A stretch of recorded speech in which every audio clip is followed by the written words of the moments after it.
Alright, timestamp November 23rd,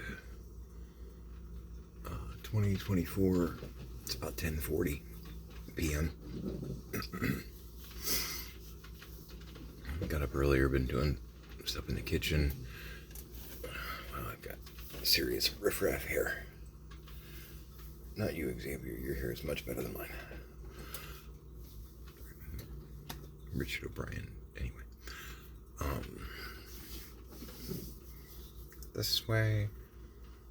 So, prep some photo stuff for eBay. I wanted to do some listings today, but it just didn't happen. It's just kind of, after the week we've had, it was kind of meh. And I was on the phone with my mom for about an hour and a half, so I kind of cut into the middle of my prime time. But I have this week a health check. Still feel a little tight in the chest, but I'm pretty sure it's anxiety. It's not. We have the window open a crack, so there's some actual cold air coming in.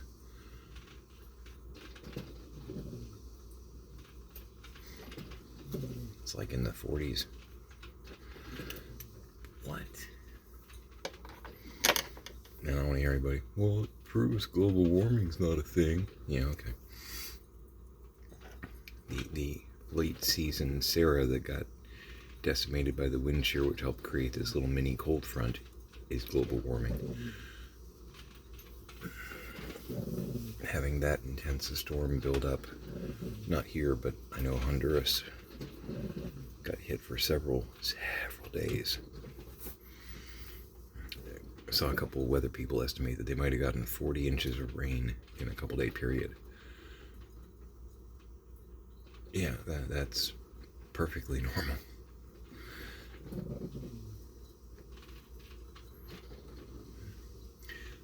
Harry and David, vanilla creme brulee. Love this stuff.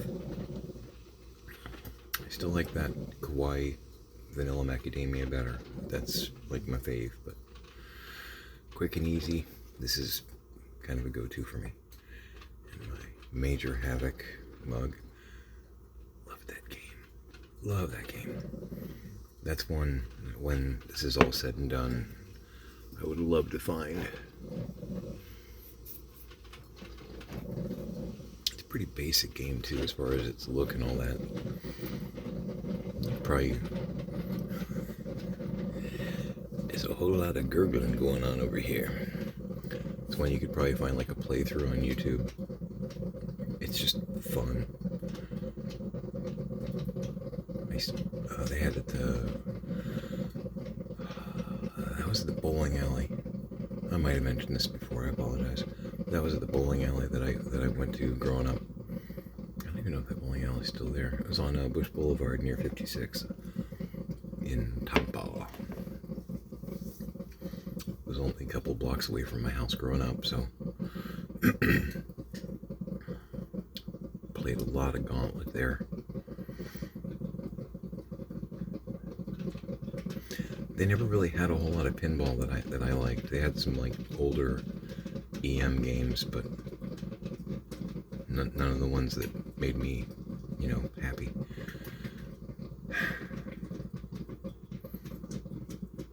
Of course, a lot of the pinballs that I like, my favorites, are mostly like early 90s. So that would have been a little early for that, because I went to that bowling alley a lot in the mid to late 80s. A couple pinballs. At least one that they could have had that they didn't. It's my first pinball love. That's one I absolutely want to get.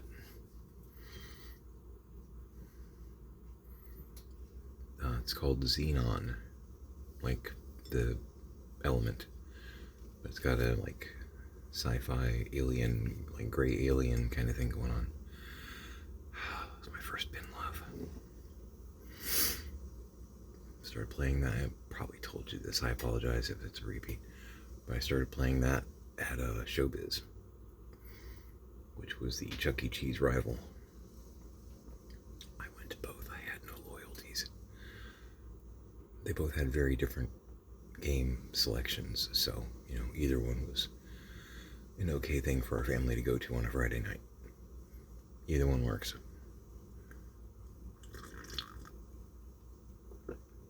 If we're going to Chuck E. Cheese, I can play some Popeye, some Lunar Rescue, some Gorf, some Mousetrap. Apparently that's a really hard game to find. So much fun though. You're basically a mouse running around a maze that is house-like whatnot, and there are cats pursuing you. And one of the features, if you will, because there were a lot of maze games back in the day, from Pac-Man to Wizard of War, it was a thing. This had I want to say red, blue, and yellow doors in the house, and you had a red, blue, and a yellow button, and you could open and or close all yellow doors, all red, all, you get the gist. So you could try and trap cats, and you could open your own paths, and hopefully there wasn't a cat behind it. There was no fog of war, you could see what was going on, but it was, had a weird complexity to it. And you had, like a lot of games had back in the day, they've got that one button that's like a failsafe. Like in Gauntlet, you can use a potion. With this, it was, I think, a hawk. You could hit the hawk button. You only got like one every 3 or 4 boards or something. It was really restrictive, so you had to really need it. But you press that button and it summons a hawk that runs around the screen and makes all the cats run and hide. Kind of like eating the larger energy dot in Pac-Man, where Pac-Man can suddenly eat the ghosts. Same kind of concept. It wimps out the bad guys. Apparently, there were not many of that game made, and it's really rare to find one that works and hasn't been destroyed. I don't know when it came out, but it would have had to have been early to maybe 85 at the latest, based on probably earlier than that, really. Probably like 82, 83. Because they had it at the Chuck E. Cheese that I played at. Oh, we also had Malibu.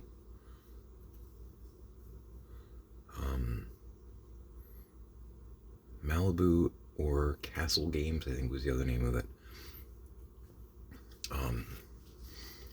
They actually had a castle motif built for the main arcade. They had putt-putt golf and batting cages and go-karts. It was its own little world. That was a really, really bustling place on a Friday or Saturday night back in the late 80s. It was a thing. Long time ago, seems like. Anywho, but yeah, Xenon, I started playing that at Showbiz. That's what piqued my interest in pinball.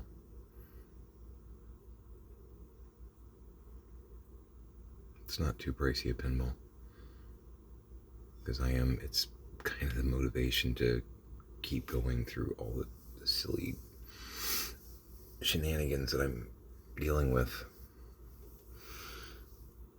Don't judge.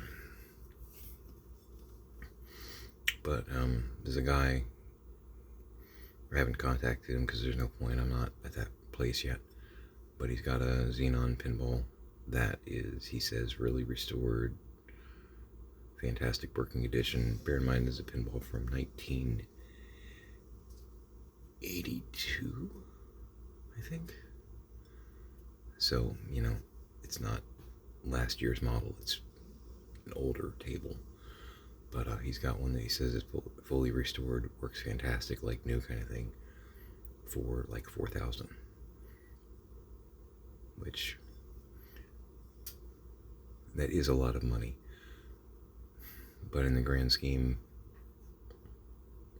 like the $30K that my mom set aside for me and said, go do things with this you always wanted to do, buy things you always wanted to get. That's categorically something that would fit the bill. it's within budget, you know. But yeah. So had a pretty long conversation with my mom. Again, hour and a half, 2 hours, and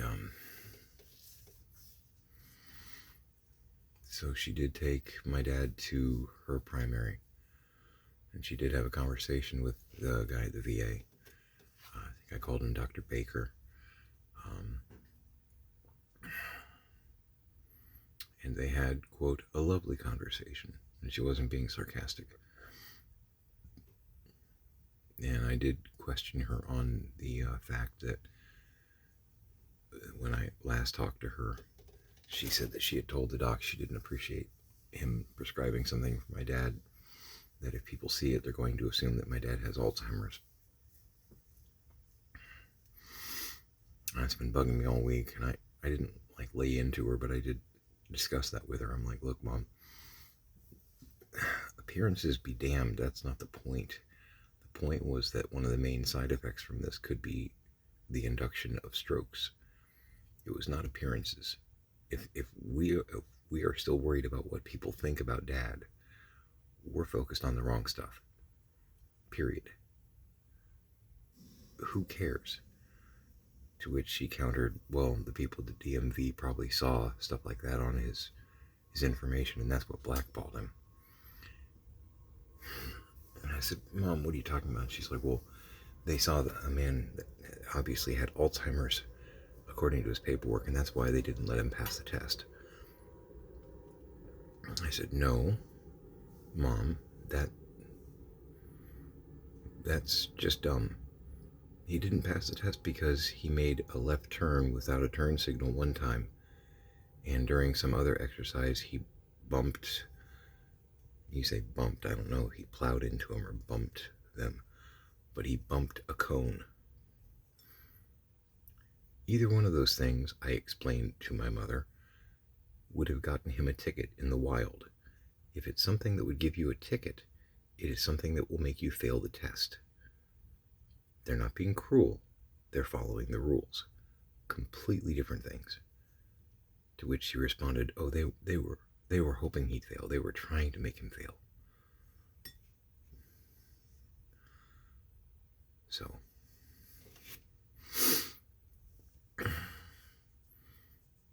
she straightened her tinfoil hat and we continued our conversation. I don't know why I just get about these things. Makes me actually shallow of breath. It makes me seem like I'm having, a problem myself, and it's just annoyance. That and I'm leaning over, I know that does do that too. But, yeah. So, the guys at the DMV are out to get my dad because he has Alzheimer's. And I did try and explain to my mom, it may be the Alzheimer's that's causing him to make these mistakes, which are making him not pass, but it is not the Alzheimer's directly that is causing them to immediately fail him. There is a difference. But I'm fairly certain this argument is falling on deaf ears. So, anyway, she took him to her primary, and they did an MRI, which, cool. And she was informed, we can't really diagnose Alzheimer's. Really, it's hard to diagnose it while the person's alive. When they're dead, you can do an autopsy and you can see if, the brain tendrils are tangling and whatnot, which is kind of one of the autopsy, one of the Alzheimer's things. It's part of it. The brain kind of chokes itself almost. But with some of the breathing things that he's got going on, and some of the other blood oxygen type things, they have kind of loosely diagnosed vascular dementia. And they did show my mom the scans, and apparently there are some holes in my dad's brain, which, yeah, I mean, that's a gimme based on he has some kind of dementia. That's typically, that's pretty normal, from my understanding. Here's the part where it gets kind of dumb and sideways. Okay, so For one thing, one of the holes indicated, I guess, like the rings of a tree to the doctor that was doing the readings, that my dad probably had a stroke, at least a small one, many years ago, like 8-10 years ago. Which is interesting because that may be about when the symptoms started. So Pix and I were talking about it, and the theory here, at least, is he had a mini stroke of some sort 8 to 10 years ago, which actually began him on the path of vascular dementia. Now, my mom was, you know, when someone gets proud of something they shouldn't be proud of and you just want to shake them.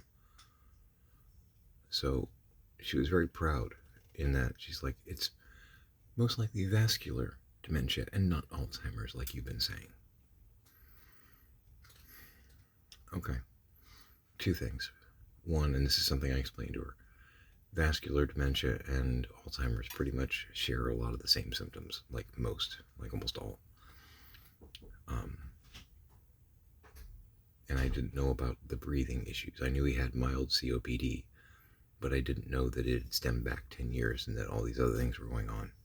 Otherwise, I might have had a different opinion on things. No, I'm not a medical professional, but I've been researching the hell out of dementia for 2 years now. Just because, I don't know, something came up in my personal life that made me really interested on the topic. So, haven't been to medical school, but I'm a well-read novice. Here's the part that I didn't tell her.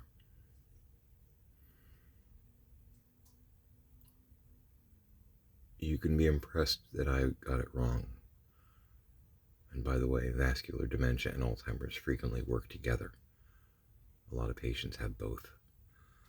I left that part out too. But the other takeaway that I definitely left out was that vascular dementia typically accelerates more than Alzheimer's does. It moves at a faster rate.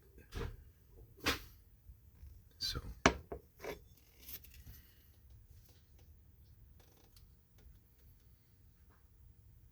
thought I was about to have one of my youngins in the room. I left that part out.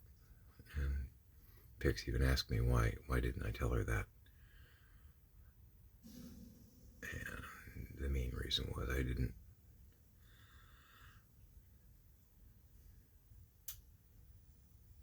I'm going to let her enjoy what she thinks is some kind of an intellectual victory.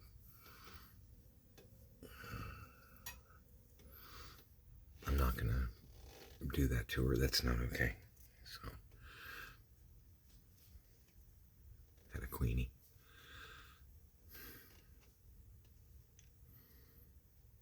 But from what I read, typically vascular dementia has a 5 to 6 year lifespan upon diagnosis.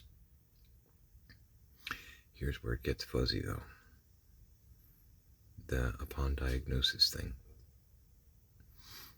Most people are diagnosed way before my dad has been seeking treatment because my mom has been shielding him from such. If he started hallucinating 6 years ago, and that's the low end estimate, typically that's about when he would have been diagnosed. Because a lot of people aren't diagnosed at in mild stage of any of it, because it just gets dismissed as, she's an old woman, she forgets things. So, he's an old man, he does stupid things sometimes. Usually the mid-stage symptoms are what trigger people to go, okay, something's really wrong, let's get you to a doctor. So if she's been concealing it for 6 years plus,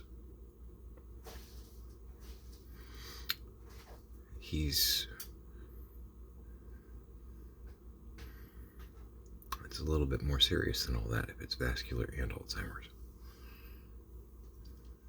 Now, because we had been talking about possibly getting him in a home and things of that nature. With vascular, it usually doesn't come to that from what I read. It usually doesn't come to that, because they normally have a stroke or a heart attack before that could even happen. the possibility, the predilection of him having a stroke or a heart attack because of the conditions are a lot greater with vascular than they are just regular Alzheimer's. So 5 to 6 years, he's, kind of already at his expiration date.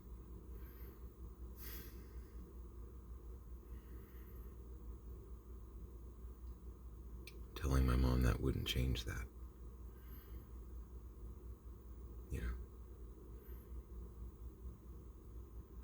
I don't know that she'd want to be clear-eyed on this one. I know that sounds weird. But she did ask my advice, which she's asked my advice a lot the past few months, which is, who are you? I mean, I know who. She's a woman who's having mild cognitive issues, doesn't want to admit it. So she's asking for advice because in some ways she really doesn't know what to do.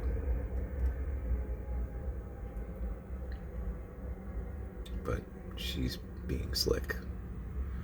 She never asks my advice.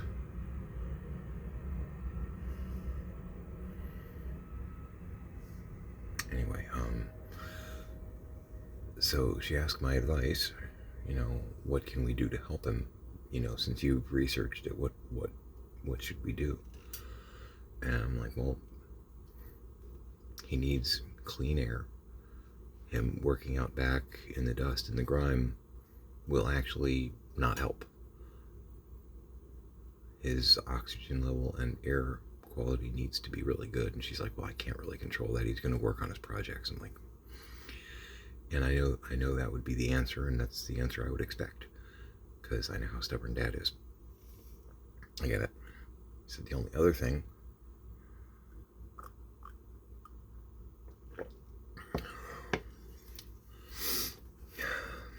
is watch his diet. And she said, well, what do you mean? Which time? Okay. I'm in 3D. I said, well, anti-inflammatory foods. She's like, I have no idea what you just told me. I'm like, okay. And again, non-mild cognitive, my mom would understand what anti-inflammatory foods are. She's slipping here and there.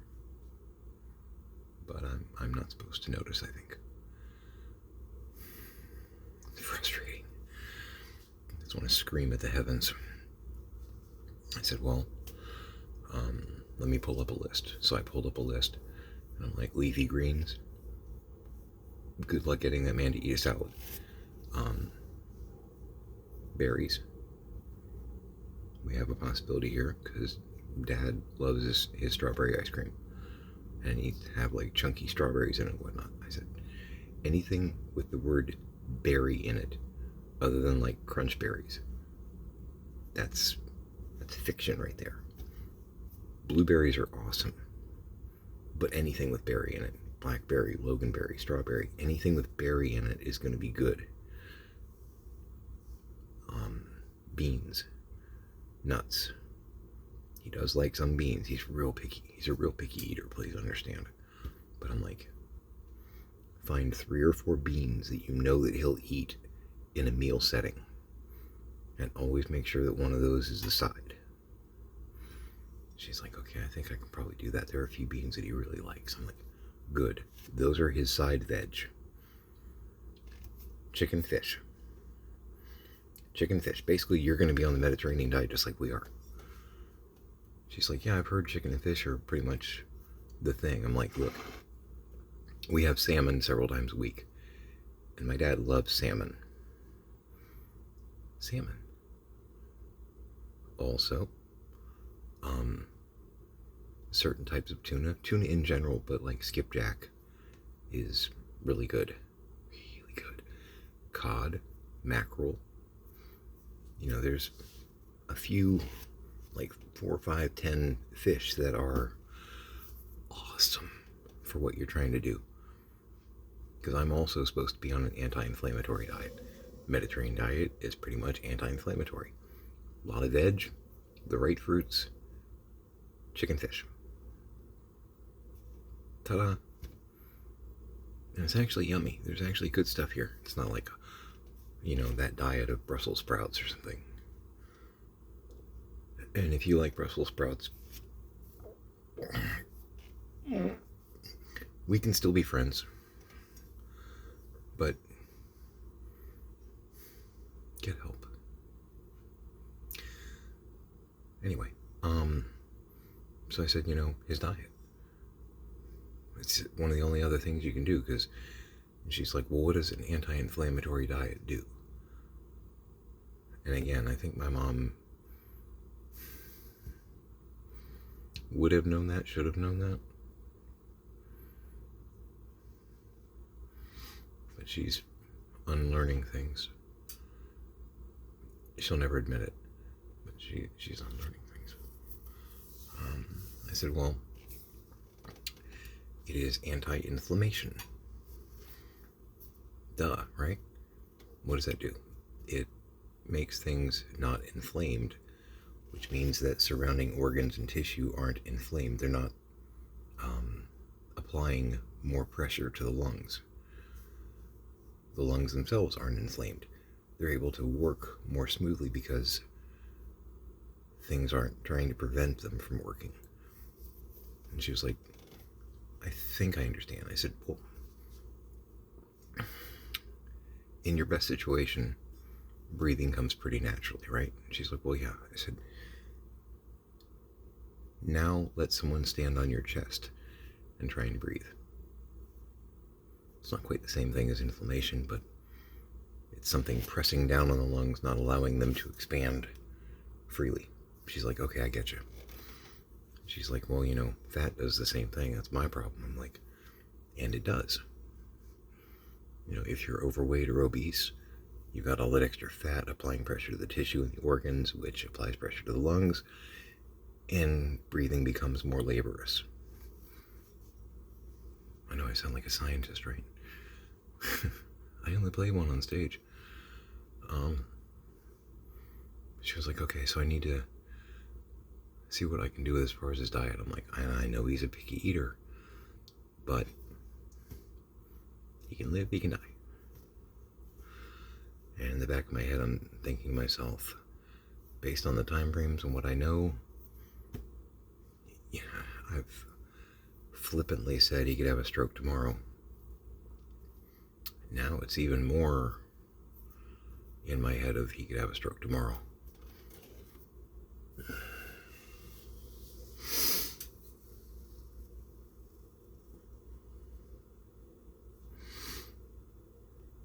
And there's not going to be anything we can do to stop it. We can try all these preventative things, but he is supposed to get exercise, which I know he does. But he's also out in the hot sun, he's in a dusty workshop, and he's dealing with oil and grease and grime and sawdust and things of that nature on a regular basis while he's working on his projects. And he's breathing that crap in.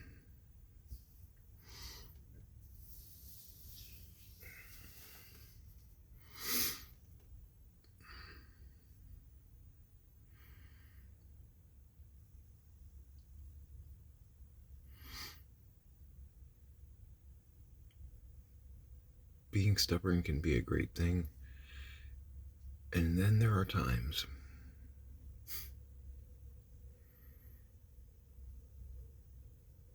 anyway. So how was your day?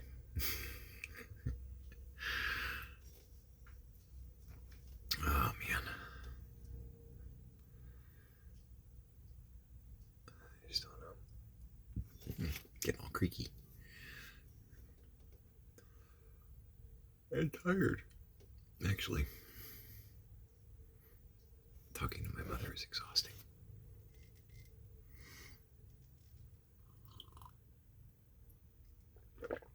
It's frustrating because there's nothing I can do about it.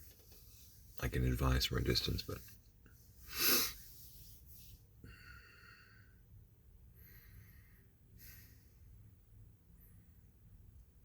Mom didn't know anything about a stroke or a mini stroke from years ago, but it's just so not surprising from my dad, because apparently it could have been like a mini stroke, which there's a video on YouTube. I mean, it's probably still up, of, and you can look it up, of a reporter, like an on the street reporter, young lady who was, doing a, backdrop city, local news, and she had a mini stroke on camera. And I'm not belittling her, and I hope she's wonderful, but it's kind of cool in that we actually captured it on film, if you know what I mean. The idea that we actually captured an event like that, without having to speculate or anything like that. We actually have record of it happening, and they were filming. It was like live, broadcast. Here's Sharon on the street. Sharon, going to you. And just, it was like 30 seconds. And then she was, I guess, like kind of out of it and whatnot, which I can imagine you would be. She recovered fine from what I read, all that. But here's the thing, knowing how stubborn my dad is, if he had a 30-second moment where, it was kind of, he spaced out and had like a pain, like a headache thing, and was a little woozy or delirious or whatnot, he wouldn't have known what it was. Hell, I wouldn't have known what it was. But I also know that my dad would have shrugged it off. You know what I mean? He would have been like, that was weird. Well, let me get a cup of coffee and get back to work. Wouldn't have told a soul, because he wouldn't have known what to call it, and he's stubborn and proud, and he wouldn't say, I should get checked out. He would just go, what was that? All right, coffee and a banana and I'm back to work. He's that guy. So the idea that nobody knows about it, not actually a shock. Not actually a shock. Interesting, though. And that might be what started this whole thing. Yeah, I mean, he's in his 80s, so this happens. But interesting that might have been the causation, or at least catalyzed, exacerbated. Using all the 50 centers today, man. Yeah. Interesting.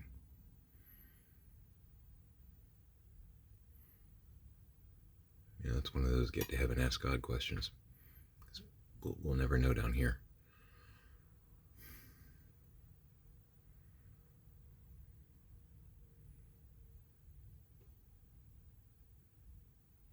But yeah, if my understanding of things is accurate, my dad has even less time than he thinks, than my mom thinks.